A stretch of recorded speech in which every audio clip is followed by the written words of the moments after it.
Welcome back, penguins. Today I'm gonna try to use all the guns to beat a palace. It's not going to be easy because we have limited ammo in every fight.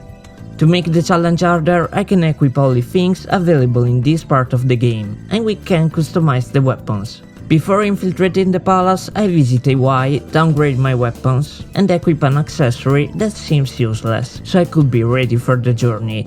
I forced my friends to suffer with me and went into a desert. Only one thing remained before I could make things worse: buy an on-end game persona.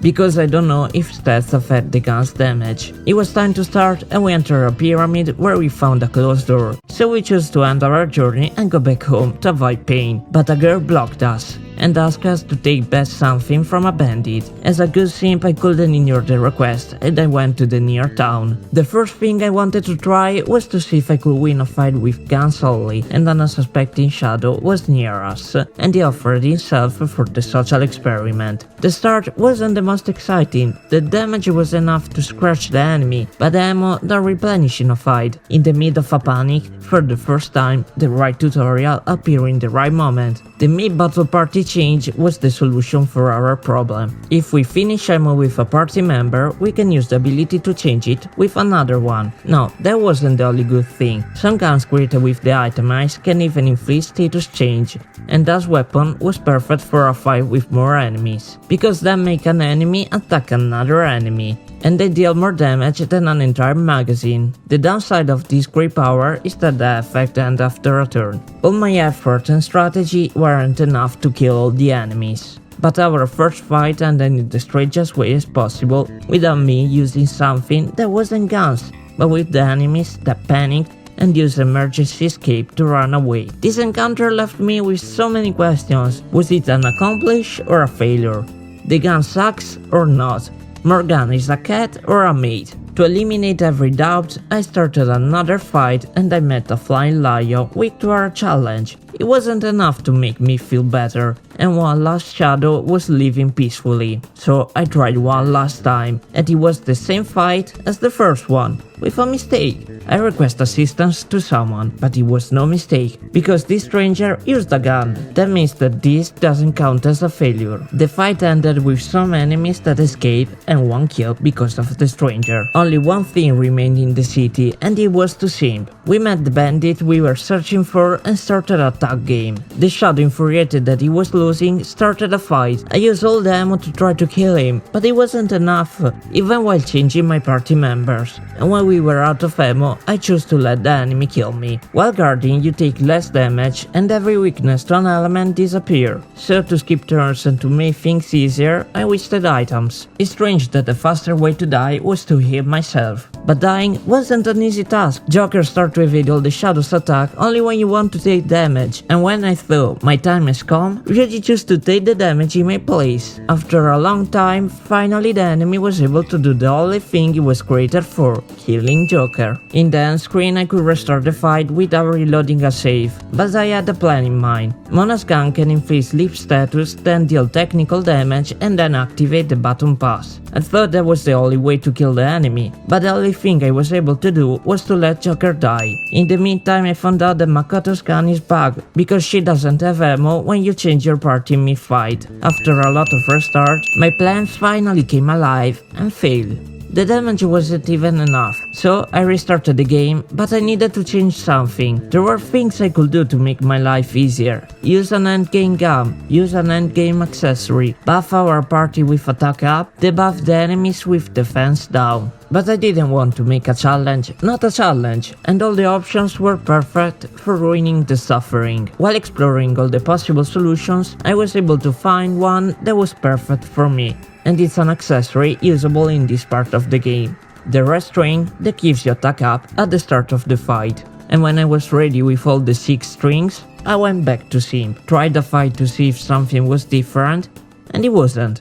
But I wanted to avenge my past self and fight against the mini-boss. I put Makoto in the front line so I could resolve the bug and play tag again, fight the mini-boss, and failed. But this fight was far better than the best RNG without the accessory, so I knew that the only thing I needed was the right fight. The second one started with Mona technical attack that put the enemy down so I could use the button pass. Give Anne the turn with damage up, use all the front lines ammo, change Mona with Yusuke, use all his ammo and only Ryuji remained. Slowly I pressed 3 times X to fire and the third time was the decisive hit of the fight. I went back to Futaba to give her the item and in exchange she made us fall in the quicksand, but we were able to swim our way out. We found ourselves in the underground and we could only go up. There were some new shadows and I wanted to test their bullet resistance. The evaluation was going smoothly. Every shadow was rated A+ because they failed. Until I met Naga, one of the worst enemies in the desert. They have bullet resistance and the skill counter as the cherry on the cake. When they counter the attack, they even interrupt your turn. And of course Morgana is able to put himself to sleep in the first try.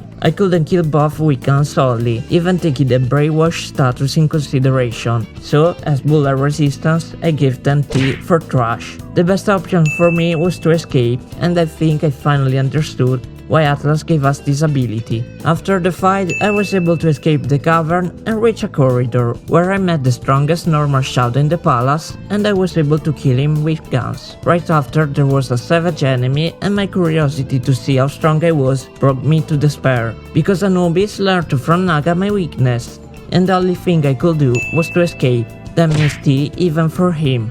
Reached at the start of the palace, I went back to the underground and took a different way, where I met the second mini-boss. I noticed that I forgot to try to use the guns against him, but after the first bullet, I understood right away why. I don't need to tell you what happened to the mini-boss. In the next room, we found a ballista and a button to press. After the most logical decision in an unknown place, we were able to unlock the door thanks to a gun.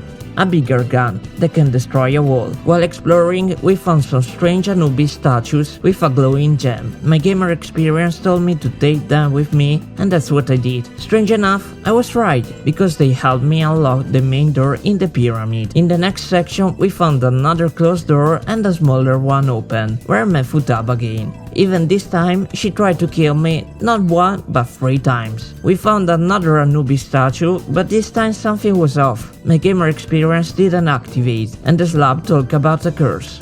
I chose to proceed before making a decision, and I found another button to press. But I couldn't do anything else, so I took the gem. A deep voice told me the curse was active, and that would be scaring, if I didn't know that that just means traps that can kill you and shadows that can damage you. In the midst of the chaos brought upon me from the deep voice, I met a disaster Naga with some fine lions. So, thanks to this curse, I received one of the best blessings, my first Naga kill with ranged weapons. I don't think that's how curses are supposed to work. I have a reminder for you, don't try to run from a savage shadow because you can't escape from the fight. Curses, buttons, ballistas, and closed doors were the main protagonists of this section. Thanks to them, I was able to proceed and resolve a puzzle so I could unlock another door. Another section was unlocked and another door was closed.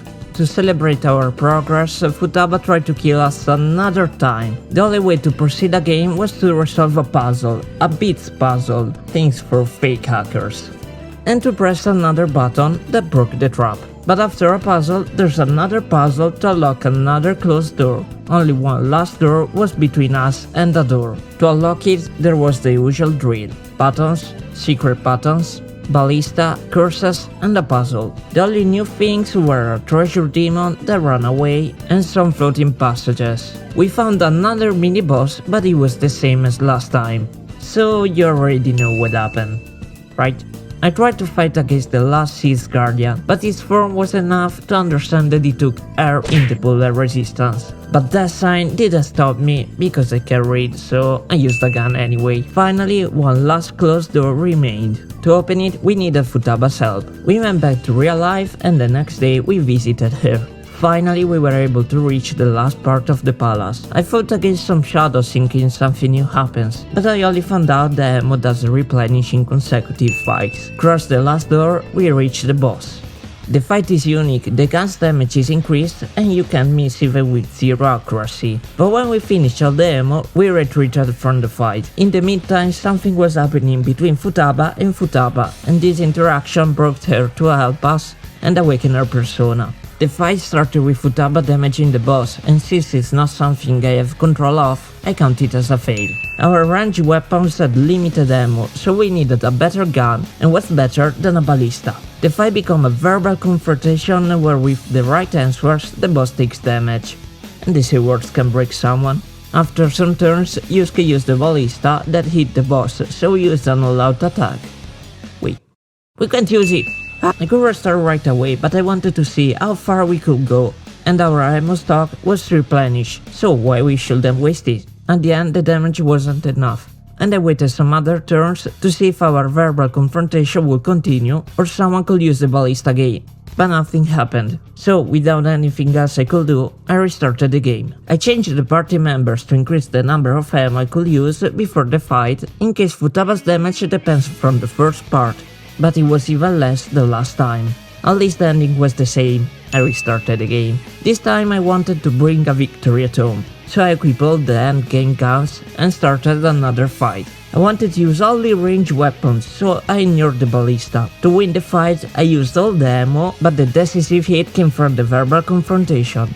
The ending was even satisfying because you need to fire with a gun to kill the boss. But it wasn't enough for me. I wanted to try my best with the guns I chose for this challenge, and I learned a trick. In the first part, we can switch a member, so we can use other ammo. In the second part, Futaba dealt one of the highest damage I saw as an opening, and we were almost able to kill the boss. Or I would like to say this, but we used the illegal all-out attack, and Yusuke activated the skill counter. To make me feel better, I used a gun skill to finish the fight. I already finished the palace, but I wanted to try to kill Anubis and Naga with guns. A Savage Shadow was near us, so I knew my first target. I equipped my usual guns for this dirty work and failed again. But I didn't give up. I tried different weapons that inflict status change, and this time it worked. I can even say they are really OP. After abusing these guns, I found some Nagas to destroy even before they could counter, and after they countered a bullet, I killed them. So, the solution to our problems were endgame guns. I gave Futaba's fake mother another chance, but this time I wanted to change only Joker's weapon to see if that's all I needed, but it wasn't.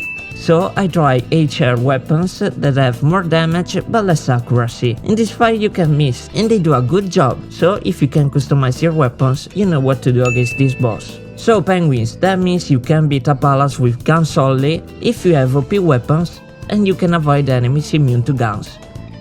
Maybe even if you change the difficulty. Thanks for watching, and I'll see you in the next video. Bye bye.